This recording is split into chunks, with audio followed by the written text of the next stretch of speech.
The sizzle of onions in the pan masked the silence in the room. I was stirring, mindlessly lost in thought when my stepson stepped into the kitchen, his voice softer than usual. "Can I ask you? Something personal?" He said, not meeting my eyes. I smiled, assuming it was about school or girls, but when he finally spoke the words he chose, knocked the breath from my chest. It was not playful. Curiosity. It was raw, aching, and far too intimate. I stared at him, spatula and hand heart racing. I should have said no, but I simply could not. It was a Wednesday, evening the kind that settles in slowly, blanketing the house with a strange sort of calm outside. The wind nudged the trees, rustling their tired leaves. While inside, I stood at the stove, stirring a simmering pot of tomato and basil pasta.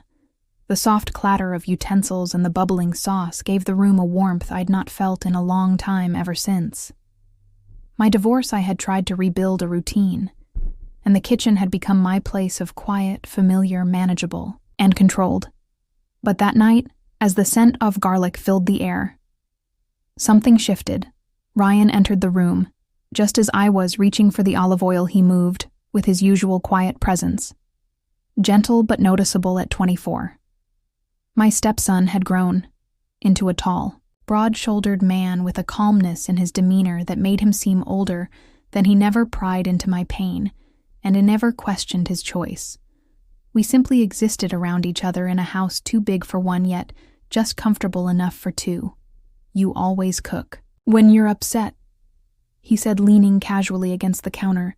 His eyes were sharp but kind, watching me with a gaze that made my fingers slow their work. I gave a small laugh. "I suppose I do. It keeps my hands busy." Ryan nodded thoughtfully and stepped closer and noticed the faint scent of cedarwood cologne on him.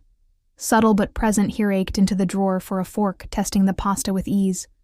Like he belonged in this rhythm, and truthfully, he did. Over time we had formed a strange but comforting domestic partnership. He took out the trash, fixed what needed fixing, and helped with groceries without being asked in return. I cooked, cleaned, and kept the home warm, not just in temperature, but in spirit. "Do you miss it?" he asked. After a moment, I looked at him, puzzled. Miss what? Being married, being wanted? His voice was even, but his words dropped heavy into the space between us. I was not sure how to respond. That question had lived inside me for years, quietly haunting the way I looked at the mirror, the way I dressed, and the way I avoided romantic films. I missed being touched. I missed being looked at, with a kind of longing that made me feel alive. But I had buried those feelings under layers of practicality and polite distance. I had not expected him to see them. "I think everyone misses being wanted," I said softly. Turning back to the sauce, he did not speak right away. When I glanced at him, he was still watching me, not with judgment, but something deeper. Understanding, empathy. "I see you. You know," he said. I froze. "What do you mean?" "I mean, I see how much you give, how hard you try, and I see how lonely you are when you think no one is watching." His words were not meant to unsettle me, but they did. They pierced through the quiet armor I had built around myself. I tried to laugh it off, but it came out too thin, too forced. "You're being dramatic, Ryan," maybe he said with a small smile. "But I mean it." I turned to face him fully. "Why now? Why say this now?" He shrugged, stepping just a little closer. "Maybe because you looked beautiful tonight. Maybe because I could not hold it in any longer, or maybe because I have spent 2 years pretending. I only see you as my stepmother when the truth is you are so much more than that." My breath caught. "Ryan, we cannot have this conversation." "Why not?" "Because it is inappropriate. Because I helped raise you, because it crosses every line there is." "I am not a boy," he said firmly. "And you are not just someone who cooked my meals. We both know we have been dancing around something for a long time." I backed up slightly, needing space to think. "This is wrong. You know that I know it is complicated, but wrong I do not know. Tell me you have not felt it too. Tell me you have not noticed how it feels when we're alone together." I did not answer right away. The truth was, I had felt it. I had pushed it away every time it rose, and me terrified of what it meant. I was older, I had been broken. I was supposed to be the responsible one. But none of those things stopped the way I noticed how his voice deepened when he spoke to him, or how I felt a strange flutter when he brushed past me in the hallway. Ryan stepped close enough that I could feel the heat of his skin. You deserve to feel wanted again. I do not know what you are trying to do. I whispered, my voice unsteady. I am not trying to do anything, I'm just saying what you will not. I turned away from him, trying to focus on the pasta, the scent, the simple act of dinner. But my hands trembled, and my heart raced. Everything I had locked away, behind years of caution, came crashing forward. I could feel his presence just behind me, not touching, but so close that my body was aware of every breath he took. I made a mistake saying anything, he said after a long pause. But I could not keep pretending. Not after the way you looked at me last week. Not after you sat beside me on the couch and leaned your head on my shoulder. It meant something, maybe not to you, but it meant something to me. He turned slowly, searching his face for cruelty, for manipulation, for anything that would make this easier to dismiss. But there was only sincerity. Raw, open, unguarded sincerity. I do not know what I am doing. I said, neither do I, but maybe that is all right. Oven beeped, reminding me the garlic bread was ready. I turned it off, but did not move to open it. He stepped forward, hesitating just before he reached for my hand. I would never push you, he said. But if you ask me to stay away, I will just tell me the truth. Did you feel something too? I looked down at our hands, so close but not touching. I remembered every quiet night we had spent talking. Every joke that made me laugh too long. Every unspoken moment that felt like something waiting to become real, and in that stillness, I realized I had felt it too. The kitchen filled with the rich scent of rosemary and garlic as I stirred the sauce, trying to steady my breathing. My mind had not stopped racing since Hesked me. That question I had laughed at, first nervously, lightly hoping he had been joking. But the way he looked at me, the way his voice trembled and his eyes searched mine, it was anything but a joke. He had not meant it in the way a boy makes a careless mistake. He meant it, with intention, with vulnerability, with a weight that seemed to come from years of silent watching and wondering. I turned off the stove. The spoon clattered against the edge of the pot as I laid it down, suddenly aware of how loud even thesmoless sound felt in the air between us. He stood in the doorway, his tall frame casting a faint shadow across the counter. His posture was hesitant, hands buried in the pockets of his hoodie, like he was trying to hide the very emotions that brought him to me. He looked older than usual, or maybe I was just seeing him differently, now seeing everything differently now. Are you angry? He asked. That question tore through me more than the first. Was I angry? I should have been. I should have told him to forget it, to walk away, to never bring it up again. But instead, all I felt was this strange, unfamiliar ache in my chest, a slow pull of connection I had never thought to feel, not with him, not like this, but there it was. I walked past him, needing air, needing space, but he followed me, like a quiet shadow. We ended up in the living room, the only light coming from the soft lamp in the corner. I sank into the couch, and he sat beside me, not touching, not speaking, just breathing the same air, both of us unsure of what this was, what it could become. You have always been kind to me, he said, softly. More than anyone, you saw me when I felt invisible. And I think somewhere in that I started seeing you differently, too. I looked at him, really looked at him. The boy I had helped raise, after his father left, the boy who used to leave his toys in every room, who cried the first time he got his heart broken, who asked me how to tie a tie. But this was no longer that boy. This was a man, a young man. Yes, but still a man who had grown quietly and deeply under the same roof as me, developing feelings he did not know how to name until now. I reached out, touching his hand. Not as a signal, not as an answer, but as acknowledgement. His fingers curled slightly against mine, almost shyly. There was nothing rushed about this. It was not lust, it was not rebellion. It was a hunger for understanding, for affection, for permission to feel safe. In someone else's presence I do not know what this is, I whispered, but I know it is real. His eyes met mine. The distance between us shortened, not physically, but emotionally. He moved closer cautiously, as if giving me the chance to stop him. But I did not move. I did not breathe. I only waited, and when his hand gently brushed a strand of hair from my face, I felt something I had not felt in years. Wanted, seen, cherished. He leaned in slowly, asking with every inch if this was still allowed.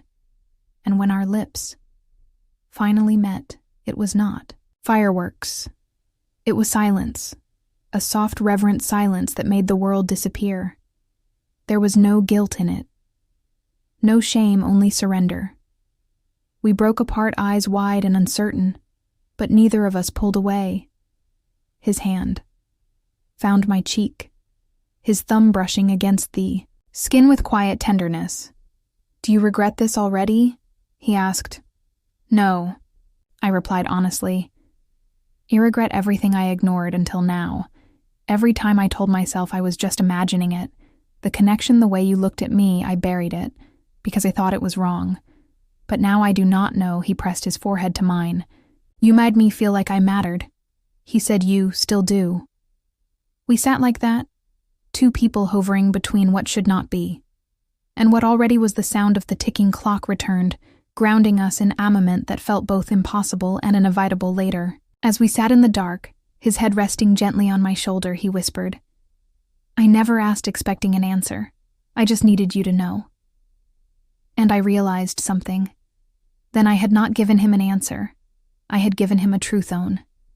Neither of us was ready to speak aloud, but one we had both felt in every glance, every quiet dinner, every late-night conversation that had lasted longer than it should have. This was not just a reaction to loneliness. It was not born out of grief or need. It was something different, something tender. It had grown, silently over time, unnoticed until it could no longer be hidden. "I am afraid of what comes next," I confessed barely. "Audible, so am I," he said. "But I would rather be afraid with you than alone."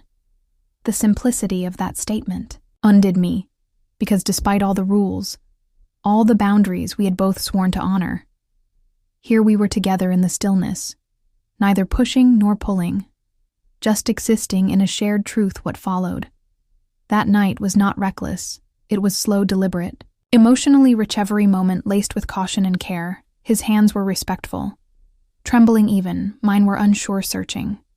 We spoke little, but our silences were thick with meaning. It was not perfect, but it was real. It was raw. When it ended, we stayed there, tangled in warmth and emotion. No promises were made, no labels were given, only an unspoken agreement to not deny what we both felt. Outside, the world continued on as though nothing had changed, but everything had. The next morning, the light pouring in through the curtains felt too honest to revealing. I lay still in bed, listening to the distant sound of him moving around the house. Every creak of the floorboard sent a wave of uncertainty through me. What had happened between us was not casual. It could never be. But now, in the quiet aftermath, the reality of it was settling in like dust on furniture. Long untouched, I could not go back to who I was yesterday, nor could I pretend that nothing had shifted. It had irrevocably. My heart beat slower, heavier, each thump laced with guilt and longing. I got up slowly, wrapping my robe around me, shielding myself from a house that suddenly felt unfamiliar. In the kitchen, he was pouring coffee, his back to me, shirt, rumpled hair slightly disheveled. Just yesterday, I might have walked past him without a second thought. But now even the sound of his breathing seemed personal. He turned, meeting my gaze, and something in his eyes, a mixture of hope and hesitation, undid me all over again. "Morning," he said softly, as if testing the temperature of the air between us. "Morning," I replied, my voice more fragile than intended. We sat in silence, each of us, pretending to sip our coffee, our hand trembling slightly. I searched for words, anything to make the weight of the moment less unbearable, but nothing felt safe. Not yet. What could I possibly say to make sense of what we had done? Was it madness, weakness, or something we both needed, even if we did not yet understand why? "Are you okay?" he asked gently. I nodded, then shook my head, unsure of either. Answer: "I do not know," I said honestly. "Everything feels louder today." He reached across the table. Not to hold my hand, but simply be closer, I let him. It was a quiet rebellion against the shame that was beginning to creep into the corners of my mind. I had raised him in a way, watched him grow, but he had not been a child for a long time, and I had not felt like a woman in just as long. Somewhere in the middle, something had formed, something undeniable. But emotions do not respect the boundaries that society draws. They crawl through the cracks of shared moments, glances, unresolved pain, and they grow. Later that day, I caught my reflection in the mirror. My face looked different, older. Yes, but softer too, like someone who had finally allowed herself to feel something other than duty. I thought about the years I had spent surviving through heartbreak, divorce, loneliness, and how numb I had become. To my own desires, was it really so wrong to have responded to tenderness? When it finally appeared still, the questions gnawed at me. Would he regret it? Would this become something we whispered about and buried, or something we carried with quiet understanding for the rest of our lives? That evening, he sat beside me on the couch. Again, not too close. Just enough we watched a movie. Neither of us paid attention to. I was too aware of the distance and the weight of it. Finally, he spoke. "I do not expect you to give this on me," he said, "or to explain it. I just want you to know that last night was not a mistake to me." My throat tightened. The sincerity in his voice disarmed me. Looked at him, really looked and saw. No race of manipulation, no immaturity, no confusion, just vulnerability. The same kind I had been carrying alone for years. It was not a mistake to me either. I admitted, "But it scares me too," he said. "But it does not feel wrong. It feels like something we were both starving for." The truth landed between us like a confession. Neither of us could take back. We were not pretending. We were not running. We were sitting in the messy middle of something, uncharted, something delicate and terrifying that night. We did not touch. We just talked about his childhood, about my heartbreak, about the quiet grief we both carried from living in a house that had long been filled with unspoken things, and somehow through all that talk, we found something more intimate than anything we had shared the night before. Understanding the tension had not disappeared. It still buzzed quietly beneath the surface, but it was tempered, now by something deeper. Respect, caution, and awareness that what we were navigating required more than impulse. It required truth, and the truth was this: he had awakened something in me I thought had died long ago, and maybe, in some way, I had done the same for him. In the weeks that followed, the house found a quieter rhythm, almost like it was holding its breath with us. We did not speak often about that night, but something had shifted in how we moved around each other. Gentler, more present. There was no desperate need to define it, no race to label what we had uncovered. It simply lived between us in glances, in the pauses of our conversations, in the way he would brush his fingers over mine. When handing me a coffee mug, I had spent so much of my life trying to be what others needed: a wife, a mother, a caretaker. But for the first time, I was learning to simply be not someone's answer, Not someone's sacrifice, just a woman who had finally listened to her own heart. However, complicated. That truth was one evening, as we stood by the window watching the sun dip below the trees. He reached for me hand, whatever this becomes. He said, "I just want you to know I am here. Not for a moment, but for the weight of it." I did not answer with words, leaned my head against his shoulder and exhaled for the first time. In what felt like years, I knew there would be questions, maybe, judgment. But in that moment, what mattered was the stillness we had found. Healing does not always arrive in the ways we expect. Sometimes it walks quietly into your kitchen and asks you a question you never saw coming.